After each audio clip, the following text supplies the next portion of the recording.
IPL अधारू RCB हाथ छाड़िले Maxwell. यही कारण क्रिकेटर नेले एपरी निष्पत्ति। ऑस्ट्रेलिया ऑलराउंडर ग्लेन मैक्सवेल एबे आईपीएल मझिरु आरसीबी हाथ छाड़िबे। चलित आईपीएल रे मैक्सवेल भल नथिला।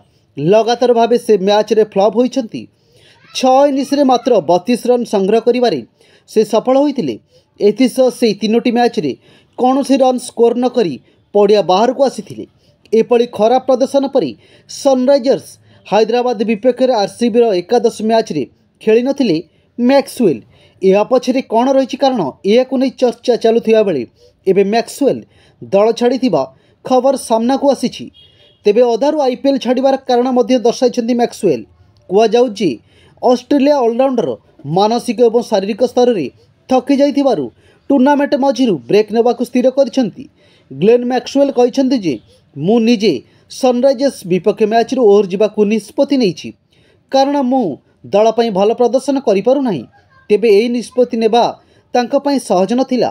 गत मैच पर से अधिनायक फाफ डू प्लेसिस एवं कोच सह कथा होइतिले। आलोचना पर मैक्सवेल को ब्रेक दे अन्य खेलाड़ी को नहीं आरसीबी आगको बढ़िबा उचित बोली निष्पत्ति नियागला। क्रिकेटर कहिसेंती से पूर्वरु मध्ये एभली परिस्थितिर सामना करि सारिछंती।